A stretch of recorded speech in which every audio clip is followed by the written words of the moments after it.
சண்முகா hospital cancer சிகிச்சைக்கான லைனாக் mission புதிய தொழில்நுட்ப கருவிகளோடு கிராண்ட் ஓபனிங். அனைவரும் வருக. ஸ்டார் மூவிஸ் பிரசன்ஸ் தியாகராஜன் இயக்கத்தில் பிரசாந்த் நடிப்பில் அந்தகன் வரும் ஆகஸ்ட் 9 முதல் திரையரங்குகளில்.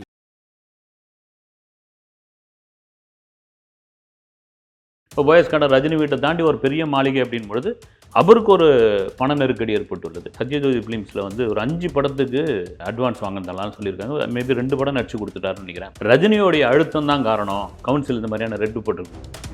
டிமாண்டி காலனி 2 வரதுக்கு முன்னாடி தங்கலான், அந்தகன், வணங்கான், பாலாவுடையவன் 3 படம் வரா மாதிரி இருந்து டிமாண்டி காலனி 2 வந்த உடனே இந்த படங்கள் 2 பின்னோக்கி போயிடுச்சு. காரணம் என்னன்னா,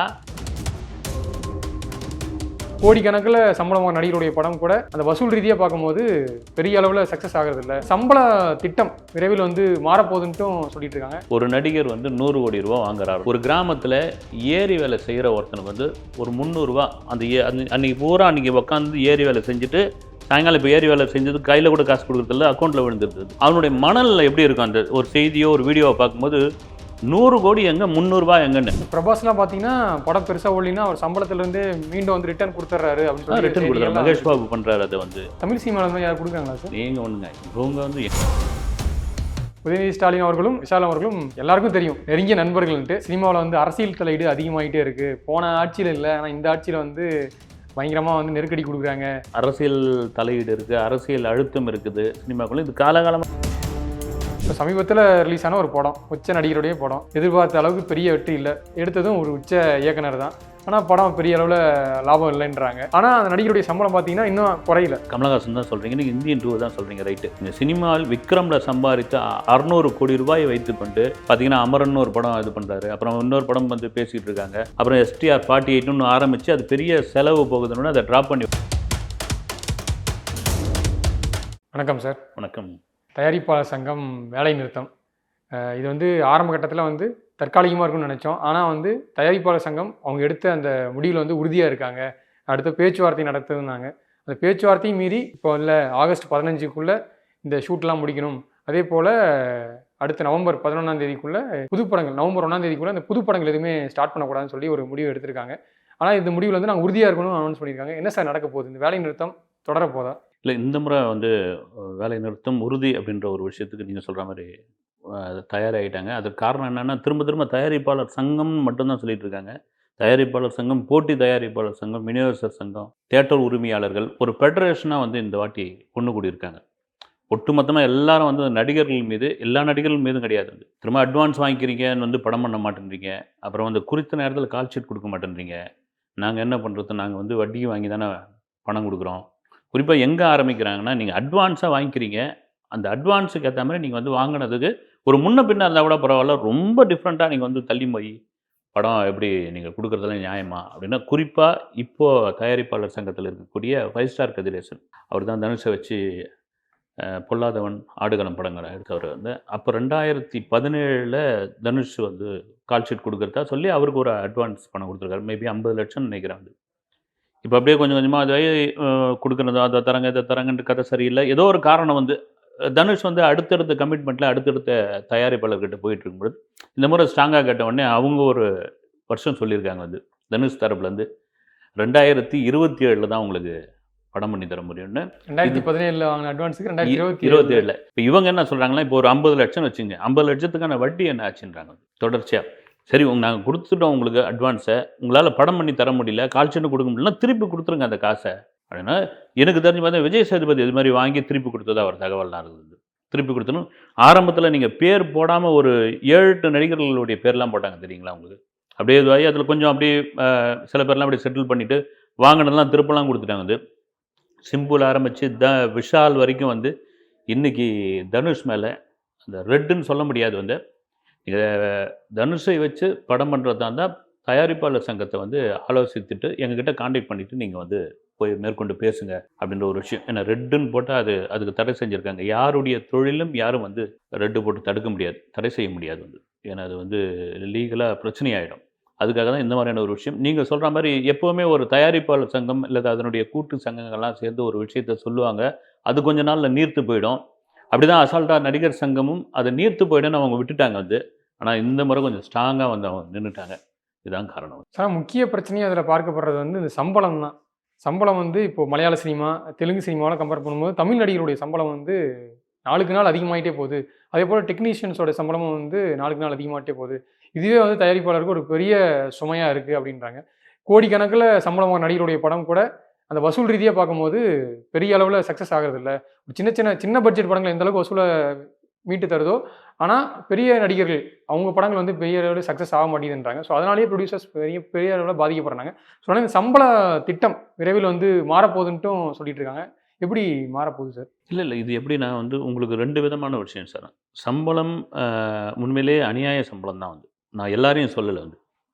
நீங்க இயல்பா ஒரு விஷயத்த இப்ப நம்ம பேசுறோம். ஒரு நடிகர் வந்து ரூ. 100,00,00,000 வாங்குறாருன்னு ஒரு ஒரு செய்தின்னு வச்சுக்கங்களேன். 100,00,00,000 வாங்குறாரு. யாரும் நம்ம பேர் சொல்ல பொதுவா வந்து ரூ. 100,00,00,000 வாங்குறாருன்னா, ஒரு கிராமத்தில ஏரி வேலை செய்ற ஒருத்தனுக்கு வந்து ஒரு ரூ. 300 அந்த அன்னைக்கு பூரா அன்னைக்கு உட்காந்து ஏரி வேலை செஞ்சுட்டு, சாயங்காலம் இப்ப ஏரி வேலை செஞ்சது கையில கூட காசு குடுக்குறதில்ல. அக்கவுண்ட்ல விழுந்துருது. அவனுடைய மனநிலை எப்படி இருக்கும்? அந்த ஒரு செய்தியோ, ஒரு வீடியோவ பார்க்கும்போது, 100,00,00,000 எங்க? ரூ. 300 எங்கன்னு. அது அவங்கவங்களுக்கான தகுதியாக இருந்தாலும், நம்மளுக்கு பார்க்கும்போதே இதா உங்களுக்கு இருக்கும். பார்க்கும்போது 100,00,00,000 பெரிய காசுங்க அது. சாதாரண காசே கிடையாது. நீங்க அவ்வளோ வேணாம். ஒரு படம் நடித்த ஒரு ஹீரோ, ஒரு அறிமுக ஹீரோ, அந்த ஒரு படம் வந்து அது நடிக்கும்போது அவருக்கு வந்து ஒரு ரூ. 20,00,000 குடுக்குறாங்கன்னு வச்சுக்கங்க. அந்த படம் ஓரளவுக்கு சக்சஸ்ன்னு வந்துட்ட உடனே, இப்ப சக்சஸ்ன்னு வருதோ இல்லையோ, ஆனா 2வது நாளே சக்சஸ் மீட் கொண்டாடுறாங்க வந்து. அது ஒரு பக்கம் நடந்துகிட்டு இருக்கு. வந்த உடனே அந்த நடிகர் அடுத்து படங்களுக்கு கேட்கிற சம்பளம் வந்து 5,00,00,000. இது உண்மையிலேயே வந்து ஒரு அநியாயமான ஒரு விஷயம் வந்து. அது ஆர்.கே. செல்வமணி தான் ஒரு இன்டர்வியூல சொல்லியிருந்தாப்புல. அவருடைய படம் வந்து மக்களாட்சி ஏதோ மம்முட்டி வந்து நடிச்சுக்கிட்டு இருந்தாப்புல. நடிச்சிருந்த உடனே அவருக்கு சம்பளம் 20,00,000 அப்போ. பேசி முடிச்ச உடனே அப்போ தகவல் இவருக்கு சொல்றாங்களாம். ஒரு புரொடக்ஷன் மேனேஜரா சொன்னாங்களாம். "சார் இப்போ மலையாள படம் ஒண்ணுத்துக்கு வந்து ரூ. 2,00,000 வாங்கியிருக்காரு" அப்படின்னு. இவர் போய் கேட்டாங்க, "சார் என்ன சார் ரூ. 20,00,000 ரூ. 2,00,000ன்னோனே" "செல்வமணி இந்த படம் ஓடும். அந்த படம் ஓடாதுங்க. பாவங்க அவங்க. அவங்க ஒரு வீட்டுக்குள்ளேயே எடுக்குறாங்க. அவங்க வந்து கதைய நம்பி எடுக்குறாங்க வந்து. அங்க ஒரு சினிமா பெரிய வியாபாரம் கிடையாது. இதுதான் தகுதி" அப்படின்னு. ஒரு நடிகை எப்படி பார்த்தீங்களா? தனக்கு ஏத்த மாரி மாத்திக்கிறார். அதே சொல்றாராம் மம்முட்டி. "நான் தெலுங்குக்கு போனேன்னா ரூ. 40,00,000 வாங்குவேன்றாராம்." அந்த மார்க்கெட் பெரிய மார்க்கெட் அப்படி. இந்த மனநிலை ஏன் இல்லை அப்படின்றது. இது ஒரு பக்கம் இருக்குது வந்து. ஆனா சம்பளத்த வந்து அந்த ஒரு அந்த விகிதாச்சாரம்ன்னுவாங்க இல்லைங்களா? அத ஒரு நடைமுறை கொண்டு வரணும். இப்ப தெலுங்குல பார்த்தீங்கன்னா, லாபத்தில் பங்கு அப்படின்ற ஒரு பெர்சன்டேஜ் என்ற ஒரு விஷயம் இருக்குது. அதேபோல ஒரு பெரிய ஹீரோவ வச்சு படம் பண்ண ஒரு புரொடியூசர் அந்த படத்துல வந்து நொடிஞ்சு போயிட்டார். அந்த படம் சரியா போகலன்னா, அந்த ஹீரோ அடுத்த படம் வந்து கால் ஷீட் குடுக்குறாங்க. பிரபாஸ்லாம் பார்த்தீங்கன்னா, படம் பெருசா ஓடலைன்னா, அவர் சம்பளத்திலிருந்து மீண்டும் வந்து ரிட்டர்ன் குடுத்துர்றாரு அப்படின்னு சொல்லி ரிட்டர்ன் குடுக்குறாரு. செய்திகள்லாம் மகேஷ் வந்திருக்கு. பாபு பண்றாரு அத வந்து. தமிழ் சினிமால அந்த மாரி யாரும் குடுக்குறாங்களா சார்? நீங்க ஒண்ணுங்க. இவங்க வந்து எங்கருந்து குடுப்பாங்க வந்து? வாங்குன அட்வான்ஸே குடுக்கல அப்படின்னும் பொழுது, இன்னொரு பக்கம் என்னன்னா, நான் ஒரு ஹீரோ கிட்ட பேசிட்டு இருந்தப்போ, அவர் பேர் சொல்ல விரும்பல. அவர் என்ன சொல்றாரு, "சார் என்கிட்ட வந்து ஒரு ஒரு புரொடியூசர் வந்து அவரும் அவரோட நண்பரும் வந்து பேசுனாங்க. ஒரு டைரக்டர் கூட்டிட்டு வந்தாங்க, கதை சொன்னாங்க. சம்பளம் பேசனோம். பேசின பிறகு ஒரு ஒரு உதாரணத்துக்கு வந்து ஒரு 30,00,00,000ன்னு பேசியாச்சு. பேசின பிறகு, சரிங்க சார் ஃபைனலா 30,00,00,000 அப்படின்ட்டு முடிவு பண்ணி, கிளம்பி போயாச்சு. போயிட்டு ஒரு 1 மணி நேரத்தில கூட வந்த ஒரு நண்பர் இருக்கார் இல்லைங்களா? அவரும் ஒரு புரொடியூசர். அவர் ஃபோன் பண்றாராம். சார் உங்கள வந்து ஒரு பிரபலமான ஒரு ஹோட்டல், நட்சத்திர ஹோட்டல்ல மீட் பண்ணலாமா சார்? நின்னுங்க சார் ஒரு நிமிஷம் வாங்க சார்ன்ட்டு மீட் பண்ண உடனே என்ன சொல்றாராம், அங்க 30,00,00,000ன்னு சொன்னாங்க இல்லைங்களா? நான் 10,00,00,000 எக்ஸ்ட்ரா தரேன். எனக்கு அந்த கால் ஷீட் குடுத்துறீங்களான்னா, இயல்பா ஒரு மனிதனுக்கு என்ன சார் 10,00,00,000 அசால்ட்டா வருது. யார் விடுவாங்க? அப்ப சம்பளம் ஏற்றுவதற்கு காரணமானவங்க யாரு? இவங்க தானே! அப்படின்னு அவங்க தரப்புல சொல்ற ஒரு விஷயமா இருக்குது வந்து. இத கூடி, முன்னுக்கூடி பேசி ஒரு முடிவுக்கு வந்தால் மட்டும் தான், இத வந்து நடைமுறைப்படுத்த முடியும். இல்ல சார். இதுக்கு என்ன திடீர்னு இப்போ இவ்வளோ நாட்கள் இந்த நீங்க சொன்ன மாரி பல பிரச்சனைகளோட தான் இந்த திரைத்துறை வந்து இயங்கிட்டு வந்துட்டு இருக்கு. புரொடியூசர்ஸ் வந்து கோடிக்கணக்கில சம்பளம் தராங்க. ஆனா படம் வந்து அந்த அளவுக்கு வசூல மீட்டு தராது. அப்படி இருக்கும்போது, திடீர்னு இந்த பிரச்சனை வந்து பூம் ஆகி இன்னைக்கு வந்து வேலை நிறுத்தம் வரைக்கும் போகுதுன்னா, இந்த திடீர் முடிவுக்கு என்ன காரணம் தானே சார் எல்லாம் வந்து இது வந்து முதல்ல ஆரம்பத்துலேருந்து சிம்பு மேல சொல்லிட்டே இருக்கிறாங்க. சிம்புவுக்கும் மைக்கேல் ராயப்பனுக்குமான அந்த விஷயம் தயாரிப்பாளர். அப்புறம் சிம்புவுக்கும் ஐஸ்வரி கணேஷ் இது. அப்படியே கொஞ்ச நாள் விஷால் பக்கம் வந்தது. விஷாலுக்கு வந்து இந்த சம்பள விவகாரத்தை தாண்டி அவர் வந்து கவுன்சில் தலைவராக இருக்கும் பொழுது, பணத்த எடுத்து குடுத்ததில, செலவு பண்ணதில சரியான கணக்கு இல்ல அப்படின்னு சொல்லியிருக்காங்க. அதுக்கு விஷால் தரப்புல என்ன சொல்றாரு, விஷால் தரப்புலேருந்து அந்த சமயத்தில் இப்போ வந்து கௌரவ செயலாளரா இருக்கக்கூடிய 5 ஸ்டார் கதிரேசன் அப்போ செயலாளரா இருந்தாரு. அப்பவும் பாடியில இருந்தார்ல. அப்போ அவர் இப்போ பொறுப்புல வச்சுக்கிட்டே நீங்க இந்த மாரி கேள்வி கேட்குறீங்களா? என்ன வருதோ நான் பார்த்துக்கிறேன். ஆகட்டும் அப்படின்னா அந்த மேட்டர் அப்படியே இதுவாயிடுச்சு. இப்போ ஒட்டுமொத்தமா தனுஷ் வந்த பிறகு உங்களுக்கு இயல்பா சைக்காலஜிக்கலான ஒரு விஷயம் இருக்குல்ல. இது இது கேட்கறதுக்கான காரணம் என்னன்னா, முரளி ராமசாமி மறைந்த ராமநாராயணனுடைய மகன். டேரண்டல் ஃபிலிம்ஸ். ஆமா. அவர் ஒரு படம் தனுஷை வச்சு எடுத்து அது நின்று போச்சு. அப்போ தனுஷ் வந்து ஒரு ஒரு கட்டத்தில் நல்லா வளர்ந்துட்டார். இப்போ மாதிரி பூம் கிடையாது. இப்போ அவருக்கு ஒரு வியாபாரம், அவருக்கு ஒரு மாசு, அவருக்கு ஒரு 100 crore ஒரு வட்டம் இதெல்லாம் இருக்குது. அப்போ இல்லாத சமயத்தில் அந்த சமயத்தில் அது ஏதோ ஒரு காரணத்தினால ஃபைனான்ஸினால வந்து நின்று போச்சு அந்த படம். இப்போ அந்த படத்தை முடிச்சு கொடுங்கன்றார். இன்னொரு பக்கம் இவர் வந்து கதிரேசன் கொடுத்த அட்வான்ஸுக்கு படம் முடிச்சு கொடுங்க அப்படின்னு இந்த பக்கம். இன்னொரு டாக் என்ன போயிட்டு இருக்குன்னா, போயஸ் கார்டன் வீடே தனுஷ் வந்து அட்வான்ஸ் பணம் வாங்கி தான் அதை வந்து கட்டியிருக்காரு. எல்லாருக்கும் ஒரு நெருக்கடி வரும் இல்லைங்களா? எப்படியாச்சும் ஒன்று வாங்கி இல்லை கட்டிடலாம். எல்லாருமே அவங்கவுங்க தகுதிக்கு இந்த வீடு கட்டுறதுல தான் பெரிய நெருக்கடியே வரும். நீங்கள் என்ன தான் பேங்க் லோன் போட்டிருந்தாலும் இல்லாமல் இருந்தாலும் அது ஒரு ஒரு நடுத்தர இவனுக்கு வந்து பெரிய ஆளுக்கு ஒன்று ஒரு விஷயம் இருக்கு இல்லைங்களா? இப்போ போயஸ் கார்டன் ரஜினி வீட்டை தாண்டி ஒரு பெரிய மாளிகை அப்படின் பொழுது அவருக்கு ஒரு பண நெருக்கடி ஏற்பட்டுள்ளது. அப்போ கூட சொல்கிறாங்க சத்யஜோதி ஃபிலிம்ஸில் வந்து ஒரு 5 படத்துக்கு அட்வான்ஸ் வாங்கினதெல்லாம் சொல்லியிருக்காங்க. மேபி 2 படம் நடிச்சு கொடுத்துட்டாருன்னு நினைக்கிறேன். ஏன்னா அவங்க எதுவும் சொல்லலைன்னு ஒரு தகவல் இருக்குது. அதுக்கு ஏதாவது வாக்குறுதி கொடுத்துருக்காரான்னு தெரியல. இதில் தான் வந்து இந்த பண நெருக்கடியில் தான் அவர் அட்வான்ஸ் வாங்கியதாக சொல்லப்படுகிறது. இன்னொன்று என்னென்னா, இது எந்த அளவுக்கு நம்பகத்தன்மையே கிடையாதுல்ல. ரஜினியோடைய அழுத்தம் தான் காரணம். கவுன்சில் இந்த மாதிரியான ரெட்டு போட்டிருக்கு. ஒரு காலம் கிடையாது. ரஜினிகாந்த் அதெல்லாம் பண்ண வேண்டிய இதுவே கிடையாது. சினிமாவில் இன்றைக்கி வந்து அவரெல்லாம் ஊறி கரைச்சி இதுவானவர். ஏன் அவர் படத்துக்கே ரெட்டு போட்டாங்க, உழைப்பாளி படத்துக்கு வந்து. ஆமாம், அதெல்லாம் தாண்டி வந்தவர். இதெல்லாம் வந்து வெறும் வதந்தி தான். அதே போல் இப்போது விஷால் ஒரு குற்றச்சாட்டை வச்சுக்கிட்டே இருக்காரு சார். இது வந்து சினிமாவில் வந்து அரசியல் தலையீடு அதிகமாகிட்டே இருக்குது. போன ஆட்சியில் இல்லை, ஆனால் இந்த ஆட்சியில் வந்து பயங்கரமாக வந்து நெருக்கடி கொடுக்குறாங்க, ஏன் இப்படி பண்ணுறீங்கன்னு சொல்லிட்டு சொன்னாங்க. சொல்லி சில நாட்கள்லேயே விஷால் மேலே அந்த புகார். இதுக்கு பின்னாடியும் விஷாலுக்கு அழுத்தம் தரதும் வந்து ஒரு அரசியல் தலையீடு இருக்குதுன்னு சொல்லி தொடர்ச்சியானா நம்ம ஓப்பனாக பேச போனால் உதயநிதி ஸ்டாலின் அவர்களும் விஷால் அவர்களும் எல்லாருக்கும் தெரியும் நெருங்கிய நண்பர்கள்ன்ட்டு. ஆனால் இப்போ வந்து அந்த உறவு வந்து ஒரு மாதிரி இதாக போயிட்டுருக்கு. தொடர்ச்சியாக வந்து இவர் புகார் கொடுத்துட்டே இருக்காரு. என்ன இது எப்படி போகுது சார்? இல்லை விஷால் வந்து சமீப காலமாக வந்து அவருடைய பேச்சு வந்து இன்னைக்கு ஒன்று பேசுகிறாரு, அடுத்து ஒன்று மாற்றி பேசுகிறாரு. அவர் சொல்கிறது ரைட்டு. வந்து அரசியல் தலையீடு இருக்குது, அரசியல் அழுத்தம் இருக்குது சினிமாக்குள்ளே. இது காலகாலமாக இருக்குது. வந்து நெட்வொர்க் எடுத்திங்கன்னா, நம்ம மொபைல் நெட்வொர்க் எடுத்திங்கன்னா இப்போ மோனோபோலியாக மாறிட்டு இருக்கு. அதே போல் தமிழ் சினிமாவில் வந்து ஒருவேளை மோனோபோலி ஏதாச்சும் ஒரு நிறுவனம் உருவாகி ஒரு நிறுவனத்திலிருந்து மற்ற நிறுவனங்கள்லாம் சார்ந்து இயங்குற மாதிரி ஒரு நிலைக்கு வந்துருமா? விஷால் அதை தான் முன் வச்சு சொல்லி இல்லை. இப்போ ஓப்பனாகவே பேசுவேன் சார். ரெட் ஜெயிண்ட் இருக்குது, உதயநிதி தான் இருக்கார். உதயநிதி நான் அமைச்சர் ஆகிட்டேன், அதனால் வந்து நான் படம் தயாரிக்கலை, ரெட் ஜெயிண்ட்டுக்கு நான் பொறுப்பு இல்லை, அதுக்கு வந்து செண்பகமூர்த்தி மற்ற ஆட்கள்லாம் பார்த்துப்பாங்கன்றாங்க. அவங்களும் படம் தயாரிப்பதில்லை. இப்போ என்னென்னா விநியோகம் பண்ணுறாங்க வந்து வாங்கி. அவங்க கிட்டத்தட்ட தமிழ்நாட்டில் 1100 ஸ்க்ரீன்ஸ் இருக்குதுன்னு வச்சுங்க. ரெட் ஜெயிண்ட்டோடைய கண்ட்ரோலில் ஒரு 1000 ஸ்க்ரீன்ஸ் இருக்குது. அது ஒன்றும் பண்ண முடியாது. ஆனால் எங்கேயும் அடாவடித்தனமாக நாங்கள் வந்து இதுதான் பண்ணியாமோ, எங்களை தவிர மீறி யாரும் போட்டுற முடியாது அப்படிலாம் எங்கே பண்ணதாக வந்து ஒரு செய்தியும் கிடையாது. ஸோ இந்த தகவல் உண்மையான தெரியல சார். இப்போ இந்தியன் 2 படம் ரிலீஸ் ஆச்சு. இந்த படத்துக்காக அந்த சமயத்தில் ரிலீஸ் ஆகக்கூடிய நிறைய சின்ன சின்ன படங்களை வந்து ஸ்டாப் பண்ணி தான் இந்த படமே வந்து ரிலீஸ் பண்ணாங்கன்னு சொல்லிட்டு ஒரு தகவல் இருக்குது. அது எந்த அளவுக்கு? இல்லை, அது உங்களுக்கு வந்து ஸ்டாப் பண்ண வேண்டிய அவசியமே கிடையாது. வந்து இப்போ ஒரு வேட்டையன் படம் ரிலீஸ் ஆகுது அப்படின்னு வச்சுங்க, சின்ன படங்கள் எப்படிங்க உள்ளே வர முடியும்? தியேட்டருக்காரங்க முதல்ல எப்படி விரும்புவாங்க? வந்து இப்போ 1100 ஸ்க்ரீன்ஸில் கிட்டத்தட்ட 900 ஸ்க்ரீன்ஸ் வந்து நீங்கள் வேட்டையன் போடுறீங்க, சரி இந்தியன் 2 போடுறீங்க அப்படின்னா மற்றவங்க எப்படி சின்ன படங்களை வந்து ஒத்துப்பாங்க? இது ஒரு ஏறக்குறைய திருவிழா பார்க்குற மாதிரி தானே. இன்றைக்கி தியேட்டர்கள் நடத்துறதே பெரிய கஷ்டமான ஒரு சூழ்நிலை இருக்குது. தியேட்டருக்கு வந்து எல்லாம் வந்து உள்ளங்கையில் வந்து மொபைல் ஃபோனுக்குள்ளேயே அந்த உலகம் இருக்குது. வந்து இன்றைக்கி தியேட்டருக்கு வரவழைக்கிறது பெரிய கஷ்டமாக இருக்குது. ஓடிடி வந்து அதுவும் ஒரு பிரச்சனையாக வந்து சொல்லிட்டு இருக்காங்க. ஓடிடிலாம் ரொம்ப தெளிவாகிட்டாங்க. வந்து ஓடிடிலாம் கொண்ட மாதிரி கிடையாது. நீங்கள் தியேட்டரில் போடுங்க, போட்டு அதனுடைய ரெஸ்பான்ஸ் எப்படி இருக்குதுன்னு பார்த்துட்டு அதுக்கப்புறம் நம்ம வந்து ரேட் பேசிக்கலான்றாங்க. முன்ன மாதிரிலாம் கிடையாது. ஒரு காலத்தில் வந்து ஆடியோ ரைட்ஸை நம்பி வந்து படம் எடுத்தாங்க. நான் சொல்ல 90 காலகட்டங்களில் இந்த கேசட் வந்து இந்த சமயம் நீங்கள் ஒரு படம் ஆடியோ ரைட்ஸ் வித்துடுச்சுன்னா அந்த படத்தினுடைய பாதி படம் பிடிப்பு நடத்திடலாம். அதுக்கப்புறம் சேட்டலைட் ரைட்ஸ் வந்து விரும்பினாங்க, இது பண்ணாங்க, நம்பினாங்க. அது சேட்டலைட்டு அதுக்கப்புறம் அவங்களும் டிவியில் எங்களுக்கு வந்து ஸ்பான்சர் கிடைக்கல, நீங்கள் இதெல்லாம் இதுவாகலை, எல்லாம் வந்து இதில் பைரசியில் பார்த்துட்றாங்க அப்படின்னு அங்கே இதுவாகிடுச்சு. அப்புறம் ஓடிடி வந்தது. எல்லாம் ஓடிடின்னு பார்த்தோன்னே ஓடிடிக்கு என்ன பிரச்சனை ஆயிடுச்சுன்னா வாங்கிட்டாங்க. வாங்கின பிறகு படம் ரெஸ்பான்ஸ் இல்லைன்னே அவங்களுக்கு வந்து வியூவர்ஸ் வரல, சப்ஸ்கிரைபர் வரல, வந்து ஆடு கிடைக்க மாட்டேங்குது. அதனால் நீங்கள் ஓட்டுங்க, பார்க்குறோம், 4 வாரம் கழித்து அந்த படத்துக்கு என்ன வசூலோ அதை கொண்டு வாங்க, அந்த வசூலை வச்சு நம்ம வந்து ரேட்டை பேசி பண்ணோம். அவங்களும் தெளிவாக வந்துட்டாங்க. இது சினிமா முழுக்க ஒரு வியாபாரம் சார். வியாபாரத்துக்குள்ளே இப்படி தான் இருக்கும். அதே போல் நீங்கள் சொல்லிட்டு இருந்தீங்க, நிறைய நடிகர்கள் பேசிகிட்டு இருக்கும்போது கமலஹாசன் அவர் மீதும் அந்த திருப்பதி பிரதர்ஸ் சார்பாக வந்து ஒரு புகார் வச்சாங்க. இப்படியாச்சும் எங்களை வந்து ஒரு கால் ஷீட் கொடுக்குறேன்னாரு உத்தமனால.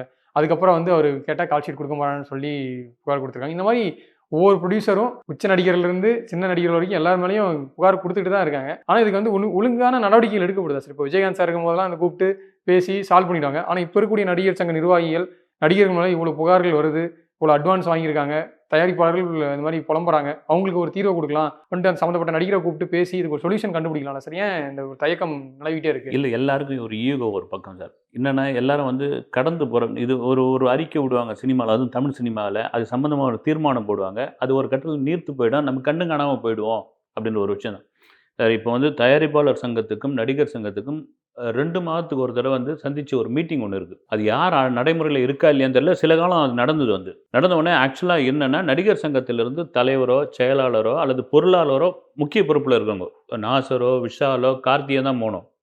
ஆனால் வழக்கமாக யாரும் போகிறது கிடையாது. அது தயாரிப்பாளர் சங்கம் அவங்க சார்பாக வந்து யாராவது ஒரு உறுப்பினரை வந்து ஓரளவுக்கு 2-3 படங்களில் நடிக்க தெரிஞ்சவரை போய் அங்கே அமுச்சு விட்ருவாங்க. அங்கே பேசும்பொழுது என்ன ஆகிடும், தலையாட்டிக்கிட்டு நாசர்கிட்ட சொல்கிறேன், கார்த்திகிட்ட சொல்கிறேன், விஷால்கிட்ட சொல்கிறேன்னு வந்துடுவாங்க. அது கடந்து போய்டும் அந்த தீர்மானம்.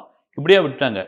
இந்த முறை எல்லா அந்த ஃபெடரேஷன் இருக்குல்ல, கூட்டமைப்பு, அவங்க சேர்ந்து ரொம்ப இறுக்கமாக தீர்மானம், இது கொஞ்சம் இந்த முறை நம்ம விடுற மாதிரி இல்லை, வேலை நிறுத்தத்தை பண்ணியே ஆகணும், இதுக்கு ஒரு பூனைக்கு ஒரு மணி கட்டி ஆகணுன்ற ஒரு விஷயத்துக்குள்ளே இறங்கின பிறகு தான் இப்போ தான் தெரியுது ஆஹா அப்படின்ட்டு. இப்போ என்னென்னா நீங்கள் சொல்கிற மாதிரி ஒரு நடிகர் சங்க தரப்புலையோ அல்லது மற்ற சங்கத்தின் தரப்புலையோ ஒரு ஆளுமையான ஒரு மனிதர் இருந்திருந்தால், இதை நாங்கள் வாங்க நின்று பேசுகிறேன் நான், ரைட்டுங்க வாங்க உட்காருங்க. இப்போ ஊருங்களில் பஞ்சாயத்து பேசுகிறதுக்கு என்னதான் இதுவாக இருந்தாலும் ஒருத்தர் ஒரு பெரிய தலை ஒன்று வரும் இல்லைங்களா, வந்து வாங்க உட்காருங்க பேசலாம் வாங்க அப்படின்னு. அந்த மாதிரி ஒரு நபர் இப்போ இல்லாததான் பெரிய கஷ்டமாக இருக்குது. இது பேசி தான் தீர்க்க முடியும். பேசின பிறகு தான் வந்து ஒரு சொல்யூஷன் கிடைக்கும்.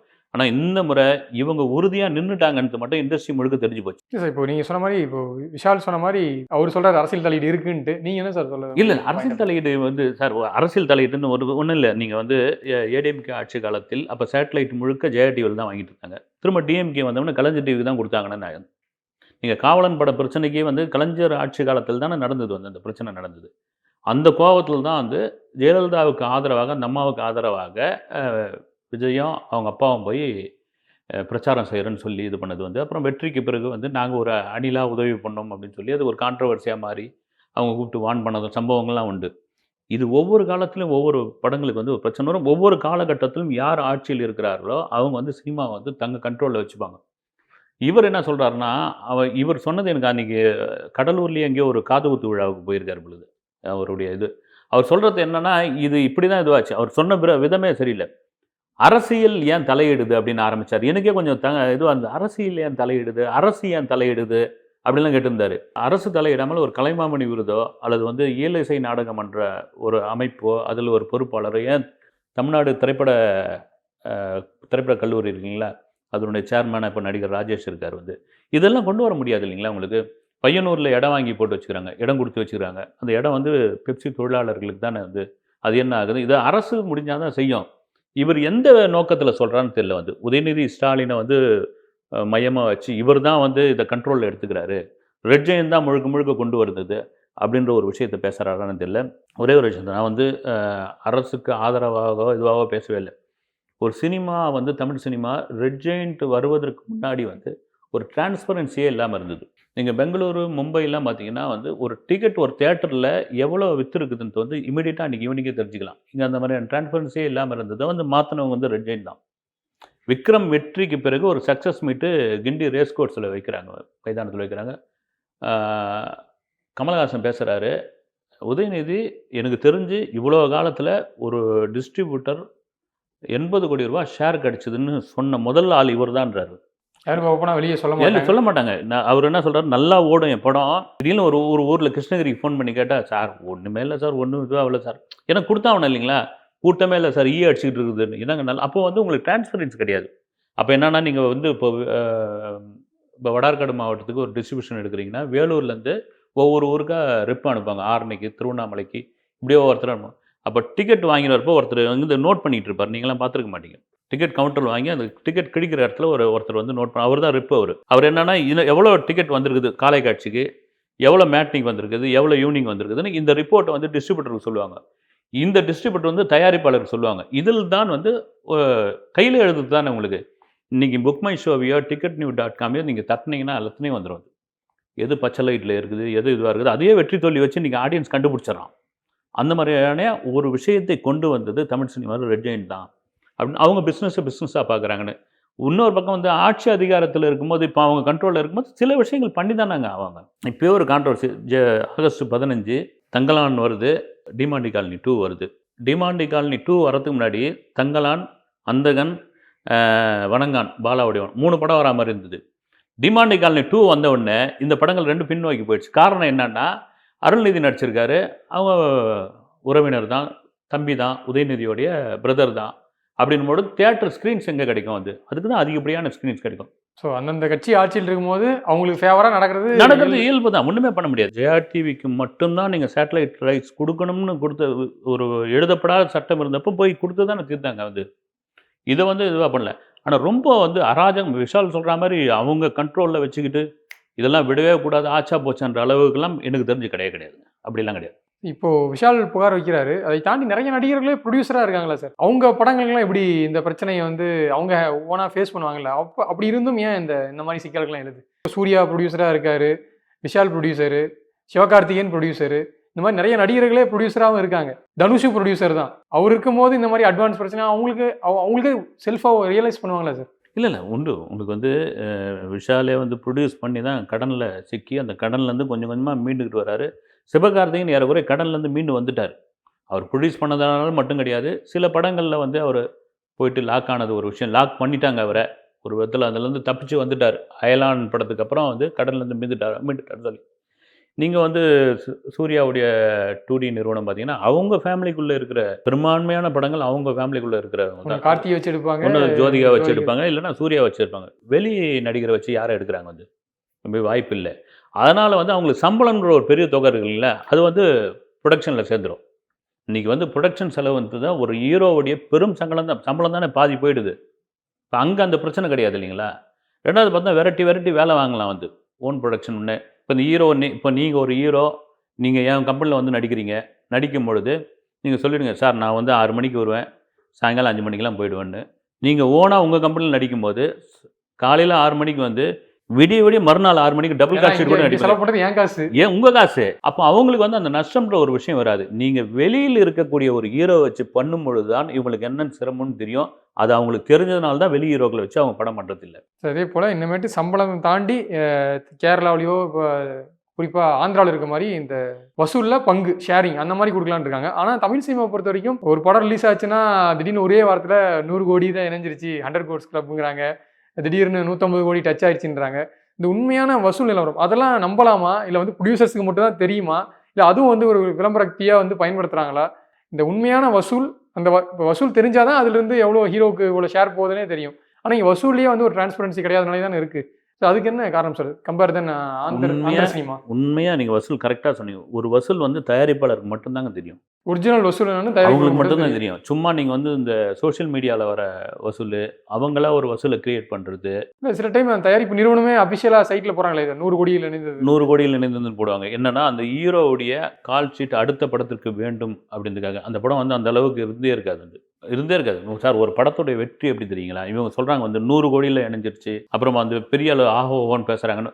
மார்க் ஆண்டனின்னு ஒரு படம் உண்மையிலேயே 100 கோடியில் இணைஞ்சதை நான் வரவேற்கிறேன். மற்ற படங்கள் நான் விமர்சனம் பண்ணல. என்ன காரணம்னா அந்த படம் எஜே சூர்யா அதை தாண்டி அந்த 80s வந்த சாங்ஸ் இது எல்லாம் என்ன ஆயிடுச்சுன்னா, நீங்கள் வெளியே ஒரு இடத்துக்கு போகிறீங்க, ஒரு டீ கடைக்கு போகிறீங்கன்னா அது சம்மந்தமாக ஒரு நபர் பேசிக்கிட்டு இருந்தாருன்னு வச்சுங்க, அந்த படம் மக்கள்கிட்ட பெரிய அளவில் ரீச் ஆகிடுச்சுன்னு அர்த்தங்க. நீங்கள் அது மாதிரியான ஒரு விஷயம் இல்லவே இல்லை. நான் சொல்கிறேன், அந்த படங்கள் எல்லாம் தூக்கி 100 கோடியில் நினைஞ்சிச்சு, ஆச்சு போச்சுன்னு அப்புறம் இந்த சோஷியல் மீடியாவில் ஃபஸ்ட் ஷோவுக்கு பெய்டு ப்ரொமோஷன் கொடுத்து அதை ஓஹோன்னு கொண்டாடி படத்துக்கு எவ்வளோ செலவு பண்ணாலும் அது ப்ரொமோஷன்ஸ் செலவு பண்ணி கமலா தியேட்டரில் நின்று பப்ளிக் பைட்ஸ் கொடுக்குற ஒரு 4-5 பேரை கட் பண்ணிங்கன்னா அடுத்து ஒரு 2வது ஷோவுக்கு பார்த்தீங்கன்னா கோயம்பேடு ரோகிணியில் கொடுத்துட்டு இருப்பாங்க. எல்லாம் செட்டப் செல்லப்போ தான். பைட் கொடுக்குறவங்களே சொல்கிறீங்க, பைட் கொடுக்குறவங்களே ஆளாக இருக்கிறாங்க, உள்ள ஜூனியர் ஆர்டிஸ்ட் இருக்கிறாங்க. அவங்களுக்கு 1000 ரூபாய் 500 ரூபாயோ 2 வேளை சாப்பாடு இதெல்லாம் பண்ணால் இதெல்லாம் தெரியாமல இருக்கும். உண்மையான வெற்றி அதில் கிடையாது. இது நீ உண்மையான இது எங்கே தெரியுங்களா? ஒரு படம் செங்கல்பட்டு தாண்டி அவன் ஆடியன்ஸ் முடிவு பண்ணுறான் பாருங்க, அதுதாங்க மஞ்சுமல் பாய்ஸ்லாம் பார்த்தீங்கன்னா இந்த டைம் வில்லேஜ் கொண்டு ஓடிச்சு. மஞ்சுமல் பாய்ஸில் ஒரே ஒரு விஷயம் சார், மஞ்சுமல் பாய்ஸ் எங்கள் ஊரில் நான் கிளம்பி வரேன், நான் ஒரு தியேட்டரில் போஸ்டர் கூட கிடையாது, போஸ்டர் கூட அனுப்ப முடியல அவங்களால. ஏன்னா டிஸ்ட்ரிபியூஷன் யாரும் எடுக்கல, ஓனா அவங்களே ரிலீஸ் பண்ணிட்டாங்க. A3ல அந்த படத்தை கலர் ஜெராக்ஸ் எடுத்து ஒட்டி வச்சுறாங்க. அப்போ கூட்டம் வந்து விழுந்தாங்க இல்லைங்களா? அப்போ நல்ல கன்டென்ட் கொடுத்தீங்கன்னா, கண்டிப்பாக இங்கே வந்து பார்க்குறதுக்கு ஆடியன்ஸ் ரெடியாக இருக்காங்க. சும்மா பில்டப் கொடுத்துட்டு ஆச்சா போச்சான்னு சொன்னால், அவன் ஒரே நாளில் ஒரே ஷோவில் ஃபஸ்ட் ஷோவில் அதை தூக்கி வெளியே போட்டு போயிட்டே இருப்பான். சார் இப்போ இங்கே ஒரு ஹீரோ வந்து 100 கோடி ரூபா சம்பளம் வாங்குறாரு. ஆனால் அந்த படம் வசூல் பார்த்தீங்கன்னா ஒரு 20 கோடி கூட தாண்டல. இப்போ ப்ரொடியூசர்ஸுக்கு நஷ்டம். அவரு டாப் ஹீரோ உச்ச நட்சத்திரமாக இருக்காரு. இப்போ அடுத்து அந்த நடிகர்கிட்ட இருந்து அந்த இழந்த தொகையை வந்து ரிட்டர்ன் வாங்குறதுக்கான மாதிரியான ஒரு திட்டங்கள் வரப்போதா இல்லை கொண்டு வருவாங்களா சார் இவங்க? நிச்சயமாக முடியாது. 10 பைசா கூட வாங்க முடியாது. 10 பைசா கூட வாங்க முடியாது. சேர்ந்து பேசி ஏதாவது முடிவு பண்ணால் உண்டு. ஒன்று நீங்கள் கொடுத்த காசு திரும்ப வாங்க முடியாது. இப்போ சமீபத்தில் ரிலீஸ் ஆன ஒரு படம், உச்ச நடிகருடைய படம். எதிர்பார்த்த அளவுக்கு பெரிய வெற்றி இல்லை. எடுத்ததும் ஒரு உச்ச இயக்குனர் தான். ஆனால் படம் பெரிய அளவில் லாபம் இல்லைன்றாங்க. அந்த ப்ரொடக்ஷன் கம்பெனியே அதுக்கப்புறம் வந்து இயங்குமா இயங்காதான்னு தெரியாதனால இருக்குது. ஆனால் அந்த நடிகருடைய சம்பளம் பார்த்தீங்கன்னா இன்னும் குறையில. அந்த மார்க்கெட்டு பார்த்தீங்கன்னா அடுத்து ஏன்னா உச்ச நடிகர் அவரோட சம்பளம் ஃபிக்ஸ்டு. நேரடியாகவே சொல்கிறேன் வந்துடுறோம் உங்களுக்கு வந்து. கமலஹாசன் தான் சொல்கிறீங்க, நீங்கள் இந்தியன் 2 தான் சொல்கிறீங்க, ரைட்டு. கமலஹாசனை விட்டுருங்க இதில் வந்து. ஏன்னா ஓகே ரைட்டு. கமலஹாசன் வந்து வெறும் நடிகராக மட்டும் நீங்கள் பார்க்காதீங்க வந்து. ஒரு தயாரிப்பாளர். சினிமாவில் சம்பாதித்ததை சினிமாவில் முதலீடு செய்யக்கூடிய ஒரே நடிகர் வந்து கமலஹாசன் மட்டும்தான். நிச்சயமாக நீங்கள் கமல் ரசிகரோ இல்லை ரஜினி ரசிகரோ கிடையாது. நீங்கள் சினிமாவில் விக்ரமில் சம்பாதித்த 600 கோடி ரூபாயை வைத்துக்கொண்டு அவர் நினச்சிருந்தா வேறு ஏதாவது ஒரு நிறுவனம் இது பண்ணியிருக்கலாம், வேறு ஏதாவது பிஸ்னஸ் பண்ணியிருக்கலாம். பார்த்தீங்கன்னா அமரன் ஒரு படம் இது பண்ணுறாரு, அப்புறம் இன்னொரு படம் வந்து பேசிகிட்டு இருக்காங்க, அப்புறம் STR 48 ஆரம்பித்து அது பெரிய செலவு போகுதுன்னு அதை ட்ராப் பண்ணி விட்டாங்க. சினிமாவுக்குள்ளே தான் இப்போ பார்த்தீங்கன்னா பிக் பாஸில் என்னால் கலந்து கொள்ள முடியாது அப்படின்னு ஒரு அறிக்கை கொடுத்துட்டாரு. காரணம் என்னென்னா ப்ரொடக்ஷன் ஒரு பக்கம், அப்புறம் நான் நடிக்கிறது. நீங்கள் 24 மணி நேரம் சினிமாவை பற்றி நினைக்கிற ஒரு நபர் வந்து சம்பளம் அவங்களுக்கு வந்து 2வது பட்சம் தான். ஏறக்குறைய வந்து நீங்கள் அது ஒரு விஷயமே எடுத்துங்களேன் சார். சினிமாவில் சம்பாதித்தல் சினிமாவில் முதலீடு செய்யக்கூடிய எத்தனை நடிகர்கள் இங்கே இருக்காங்க? கமலஹாசன் தான் அது. ஆனால் அது விமர்சனம் பண்ணுறது கூடியல. இந்தியன் 2 கூட பார்த்தீங்கன்னா பெரும் அப்படி ஏதோ அதிபாதாளத்துக்கு போய் அது விழுந்துடுச்சுன்ற மாதிரியான ஒரு இதெல்லாம் கிடையாது. உண்மையாக வந்து லைக்கா நிறுவனம் அதற்கான வசூல் எவ்வளோன்னு அவங்க சொன்னாங்கன்னா அது தெரிய வரும் வந்து. மேபி அவங்க சொல்லாம கூட இருக்கலாம், அதை கட்டாயப்படுத்த வேண்டிய அவசியம் கூட ஒன்றும் கிடையாது வந்து. ஆனால் பெரிய படுதோல்விலாம் சொல்லவே முடியாது. சரி, இப்போ இறுதியாக ஒரு கேள்வி சார். இப்போ வந்து நடிகர்கள் மேலே வந்து இவ்வளோ புகார்கள், கோடிக்கணக்கில் சம்பளம், அவங்க வந்து இப்போ கேரவான்லாம் வந்து தனியாக அவங்களே கொண்டு வர ஆரம்பிச்சிட்டாங்க. ஆனால் அவங்களுக்கான அந்த சேவையும் ப்ரொடியூசர்ஸ் தான் தரும்ட்டு நடிகர்கள் மேலே குற்றச்சாட்டு சொல்கிற அளவுக்கு நடிகைகளும் இந்த மாதிரி இன்னைக்கு வந்து இருக்காங்களா? இல்லை அவங்களுக்கும் அந்த சம்பளம் வந்து ஒரு படத்தில் ஹிட் ஆனோடனே அடுத்து அவங்களுக்கு ஒரு ஹைப்பைடு சேலரி இந்த மாதிரி டிமாண்ட்ஸ்லாம் அவங்களும் வைக்கிறாங்களா சார்? சேலரியை தாண்டி நீங்கள் சொன்னீங்க இல்லைங்களா, ஒரு நடிகரோ ஒரு நடிகையோ வந்து அவங்களுக்கு அசிஸ்டண்ட்டாக வந்து கிட்டத்தட்ட 10-12 பேர் கூட்டின்னு வராங்க. 10-12 பேர் எங்கேருந்து கூட்டின்னு வராங்களா? பாம்பேலேருந்து கூட்டின்னு வராங்க. இங்கே பெப்சி தொழிலாளர் இருக்காங்க இல்லைங்களா, டச்சப் கேர்ளோ டச்சப் பாயோ மேக்கப் மேனோ இங்கே யாரையும் வச்சுக்கிறது கிடையாது. அவங்கள கூட்டின்னு வராங்க. அவங்களுக்கு ப்ரொடியூசர் தான் சம்பளம் கொடுக்கணும். இவங்க வந்து 5 ஸ்டார் ஹோட்டலில் தங்கினாங்கன்னா அவங்களுக்கு 2 ஸ்டாரோ 3 ஸ்டார் ஹோட்டலில் தங்க வைக்கின்றாங்க. அவங்களுக்கு பேட்டா, அவங்களுக்கு சாப்பாடு. என்ன ஆச்சு வந்து? இது ஒன்றும் இது நிறுத்தியாகணும். ஒரு நடிகைக்கு பின்னாடி வந்து இவ்வளோ பணிவிடை செய்கிறதுக்கு இவ்வளோ ஆட்கள் எதுக்குன்னு. இங்கே இது ப்ரொடியூசர்ஸ் தான் சார் சொல்லணும். அவங்க வந்து ஒரு கொடுத்து பழகிட்டாங்க, ஒரு வசதியை ஏற்படுத்தி கொடுத்துட்டாங்க. இப்போ திடீர்னு வந்து இதெல்லாம் வந்து முடியாது, நீங்கள் இதெல்லாம் வந்து குறைக்கணும்னு சொன்னால் இது நடிகர்கள் வந்து எப்படி அக்செப்ட் பண்ணுவாங்க? இப்போது கார்த்தி வந்து ப்ரெஸ் மீட் கொடுக்கும்போது அதான் சொல்கிறாரு, இவங்க வந்து திடீர்னு இப்படி அறிவிக்கக்கூடாது, எங்ககிட்ட வந்து ஒரு பேச்சுவார்த்தை நடத்தியிருக்கணும். நீங்கள் இப்போ ஓப்பனாக வந்து திடீர்னு இந்த வேலை நிறுத்தம்னு அறிவிச்சிங்கன்னா பெப்சி தொழிலாளர்கள் இதை நம்பி நிறைய தொழிலாளர் இருக்காங்க, பாதிக்கப்படுவாங்க. நீங்கள் எப்படி வேலை நிறுத்தத்தை வந்து அனௌன்ஸ் பண்ணலான்னு சொல்கிறாரு. இப்போ அவர் சொல்கிறதே ஒரு நியாயம் இருக்குல்ல? இல்லை, நியாயத்தை தாண்டி உங்களுக்கு இதுக்கு முன்னாடி நாங்கள் வந்து பேசியிருக்கிறோம், இது பண்ணியிருக்கிறோம். இந்த கூட்டம் வந்து மாதம் ஒரு முறையோ கூட்டம் நடக்குது. அதுலேயும் இந்த சம்மந்தமாக விவாதத்தெல்லாம் இருக்கிறாங்க. அப்போ நடிகர் சங்கம் ஒன்றும் பெரிய இதுவாக கண்டுக்கல, அவங்க போயிட்டாங்க வந்து. இன்றைக்கி சொல்கிற மாதிரி நீங்கள் சொல்கிறவங்க எத்தனை படங்கள் இன்றைக்கி ஓடி இருக்குது வந்து. பெரிய சம்பளம், அந்த சம்பளத்தை தாண்டி இந்த மாதிரியான ஒரு பெரிய ஹீரோயினுக்கோ இத்தனை பேர் வராங்க அப்படின்போது நம்ம அசால்ட்டாக நினச்சிடலாம் வந்து. இப்போ ஒரு 7-8 பேர் இருக்காங்கன்னா அவங்களுக்கு என்ன ஆகிட போகுது காசுன்னு நினைக்கும் பொழுது அதை கணக்கு பண்ணி பார்த்தீங்கன்னா ஒரு ப்ரொடியூசர் சார் சில லட்சங்களில் வந்து நிற்குது சார்ன்றார். சில லட்சங்களில் வருது. அந்த ஆர்டிஸ்ட் என்ன ஜூஸ் குடிக்கிறாங்களோ அதை நாங்கள் குடிப்போன்றாங்க. அவங்க எங்களை எதுவுமே லாட்ஜெல்லாம் தங்க வைக்கக்கூடாது. ஒரு வெளியூர் படப்பிடிப்போ, ஒரு ஹைதராபாத்லேயோ ஒரு பெங்களூர்லேயோ வேறு எங்கேயோ படப்பிடிப்பு அப்படின்னா அவங்களுக்கு 7 ஸ்டார் கொடுத்தா எங்களுக்கு வந்து 3 ஸ்டாராவது தங்க வைங்க, இல்லைன்னா இவங்களே ஆர்டிஸ்டே சொல்கிறாங்களாம். அப்படி இருக்கும் பொழுது அதை டோட்டலாக பண்ணி பார்க்கும் பொழுது ஒரு பெரிய செலவு. இதை நடிகர்கள் தான் முடிவு பண்ணணும் அப்படின்னு. நீங்கள் மலையாளத்தில் எடுத்துக்கிட்டிங்கன்னா நடிகர்கள் ஒரு ஹீரோ, அந்த ஹீரோ மட்டுமே தான் வந்து மேக்கப் மேனு எல்லாமே அவருக்கான பொருள் காஸ்ட்யூம் எல்லாமே கொண்டு சரி அவ்வளோ ஓனா கேரவனே வச்சுட்டு அவரே செலவு டீசல் எல்லாமே அவரே எல்லாம் போட்டு போயிட்டே இருக்கிறார் வந்து. காரணம் என்னன்னா, அந்த கன்டென்ட் கதை மேல் உள்ளது. ப்ரொடியூசரை வந்து நோக கடிக்கக்கூடாது. அவங்கள வந்து 2வது படம் பண்ணணும். என்னைக்கு ப்ரொடியூசர் முதலாளின்னு கூப்பிடுறத விட்டாங்களோ, அன்னையே முடிஞ்சு போச்சு. செட்டுக்குள்ள எம்ஜிஆர் உட்காந்துட்டு இருக்கும்பொழுது ஒரு ஏஎம் சரவணனோ இல்ல நாகிரெட்டியோ வந்தாங்கன்னா, முதலாளின்னு எழுந்துப்பாராம் வந்து. இத நெறைய பேர் ஃபாலோ பண்ண ஆரம்பிச்சாங்க. ஒரே ஒரு சின்ன சம்பவத்த மட்டும் நான் சொல்றேன் நானு. தேவர் ஃபிலிம்ஸ்ல ரஜினி படங்கள் பண்ணிட்டு இருந்தாரு. ஏதோ ஒரு படம் வந்து அன்னையர் ஆலயமா, அதுக்கப்புறமா வந்து அவங்களுக்கு சரியா போகல. அது சரியா போகாத காரணம், அந்த படப்பிடிப்பு தளத்தில ரஜினி வந்து கொஞ்சம் நெறைய சேட்டை பண்ணிட்டாரு. அப்படின்ற மாரியான அந்த சமயத்தில வந்து விமர்சனங்கள்லாம் இருந்தது. ஏவிஎம்ல அவருடைய ஃபியட் கார எடுத்துக்கிட்டு அப்படி போய் நிக்கிறாரு. நின்ன உடனே தேவருடைய மருமகன் தியாகராஜன் நின்னுட்டு இருக்காரு. இறங்கி ரஜினி வராரு. வந்து என்னங்க அப்படின்றாரு. படம் சரியா போகலையா அப்படின்னா, உடனே எப்படி ஒரு ஹீரோ கிட்ட சொல்ல முடியாதுல்ல. இல்ல சார், அது உங்க படம் போய் சரியா போகலன்னு சொல்ல முடியுமா? கொஞ்சம் வசூல் முன்ன பின்ன இருக்குது அப்படின்னு ரஜினி புரிஞ்சுக்கிறாரு. சரி வாங்கன்னு சொல்றாப்புல. ரஜினிகாந்த் பல காலம் இப்போ கூட யாரும் மேனேஜர் வச்சு பல காலம் தன்னுடைய கால் ஷீட்ட தான் பார்த்துட்டு இருந்தாரு. அப்போ அவர் ஒரு டைரி எடுக்கிறாரு, பார்க்குறாரு. பார்த்த உடனே ஃபுல் இருக்கு. ஃபுல்லா கால் ஷீட் இருக்கு. அதுல பிச்சு பிச்சு பிச்சு குடுத்து ஒரு 14 நாள் குடுக்குறாரு. 14 நாள் குடுத்து, இந்த 14 நாள் யூஸ் பண்ணிக்கங்க. ஃப்ரீயா நீங்க ஒரு படம் பண்ணுங்க. நீங்க வாங்க மேல அப்படின்னு. இந்த குணம் எந்த ஹீரோவுக்கு இருக்கிறது? இன்னைக்கு எந்த நடிகர்கிட்டும் அது இல்ல. கிடையாது. கிடையவே கிடையாது. அந்த படம் தான் குரு சிஷ்யன் நினைக்கிறேன். குரு சிஷ்யன்னா தெரியல சரியா. 14 நாள் குடுத்த அந்த கால் ஷீட் வந்து அவங்களுக்கு லாபம் அந்த படம் வந்து. ரஜினியோட கால் ஷீட் அவ்வளவு பெரிய இன்னைக்கு யாரும் அது மாதிரியான ஒரு விஷயம் கிடையவே கிடையாது. வந்தோமா, படத்தில் நடிச்சோமா, சம்பளத்தை வாங்கணுமா, அவன் எக்கெடு கட்டினா போட்டோம் தயாரிப்பாளர். ஏக்தம் கிளம்பி ஓடு. அவ்வளோ அந்த மாதிரியான ஒரு மனநிலைக்கு சுயலாபத்திற்கு, சுயநலத்திற்கும் இப்போ வந்தாச்சு வந்து. இப்போ ஏற்பட்டக்கூடிய இந்த பிரச்சனை சார் வந்து தயாரிப்பாளர்கள் அவங்க முடிவில் உறுதியாக இருக்காங்க. கண்டிப்பாக இந்த படப்பிடிப்பு நிறுத்தங்கிறது வந்து கண்டிப்பாக நடக்க தான் போகுது. நடிகர்களாக வந்து இறங்கி வந்து அவங்க சம்பளத்தை வந்து குறைக்கணும். குறைக்கலனா இல்லைனா ஷேரிங் முறை தான். இது வந்து தமிழ் சினிமாவில் இப்போ சாத்தியமா இப்போ நடக்க போதா? இல்லை இந்த வேலை நிறுத்தம் வந்து எந்த அளவுக்கு சார் சாத்தியம்? இல்லை வேலை நிறுத்தம்ன்ற விஷயத்தில் அவங்க உறுதியாக இருக்கிறாங்க. இவங்க ஒரு வேளை நமக்கு வந்து இது வந்து உறுதியாக இருந்து இது வந்து நடைமுறைக்கு ரொம்ப ஸ்ட்ரிக்டாக ஆகிடுச்சுன்னா, படைப்பாளி பெப்சி தொழிலாளர்கள் ஒரு வேலை நிறுத்தம் நடந்தது வந்து பெரிய இண்டஸ்ட்ரியே வந்து ஸ்தம்பிச்சு போயிடுச்சு வந்து. பல தொழிலாளர்கள் வந்து வறுமையிலாம் வாழ்னாங்க வந்து. அவங்களுக்கு வேறு தொழிலே தெரியாது. அவங்களுக்கு ஒரு லைட்மேன்னா லைட்மேன் மட்டும்தான் அந்த வேலை தான் அவருக்கு தெரியும். நீங்கள் வந்து ஒரு பங்க் கடை வச்சு கொடுத்தீங்கன்னா போய் வியாபாரம் பண்ண தெரியாது. இப்போ வேணால் மாறி இருக்கலாம். இப்போ அவ்வளோ பெரிய பிரச்சனையாச்சு வந்து. அந்த மாதிரியான ஒரு நிலைமை வந்துட போகுதுன்னு அந்த சமயத்தில் இருந்த மூத்த படைப்பாளிகள் அல்லது இயக்குனர்கள், நடிகர்கள் இவங்கெல்லாம் ஒன்று கூடி பேசி, இப்போ யாராவது ஒருத்தர் ஏறி இறங்கி வாங்க, ஒரு முடிவுக்கு வாங்க. ஏன்னா முழுக்க முழுக்க நடிகர்கள் மேலே மட்டும்தான் தப்புன்னு சொல்ல முடியாது. தயாரிப்பாளர் மேலேயும் இது இருக்குது. இதை பேசி ஒரு ஃபார்முக்கு வந்து நீங்கள் சொல்கிற மாதிரி இந்த சம்பளம், அப்புறமா வந்து இந்த கால் ஷீட்டு கொடுத்த அட்வான்ஸை வந்து தகுந்த கால் ஷீட்டுக்கு அந்த தேதிக்கு படம் பண்ணி கொடுக்குறது, படம் பண்ணி கொடுக்க முடியல அப்படின்றால் வட்டியோட அந்த பணத்தை திருப்பி கொடுத்து, யாரோ ஒரு ஆர்டிஸ்ட் வட்டியோடு திருப்பி கொடுத்துருக்காப்புல. வாங்கின அட்வான்ஸுக்கு கிட்டத்தட்ட அவரால் படம் பண்ண முடியலன்னு 1.25 வருஷம் ஆயிருக்குது. 2% வட்டி போட்டு அந்த காசை திருப்பி கொடுத்துருக்காப்புல. அதில் இருக்காங்க வந்து. இந்த மாதிரியான விஷயங்கள் பேசி தீர்த்துட்டாங்கன்னு வச்சுங்க, இந்த ஸ்ட்ரைக்குக்கான வாய்ப்பு இல்லை. இதை அசால்ட்டாக மேம்போக்காக விட்டுட்டாங்க. இல்லை இது அவங்களுக்குள்ள ஒரு ஈகோ பிரச்சனை. இப்போ ஈகோ தான் சார்.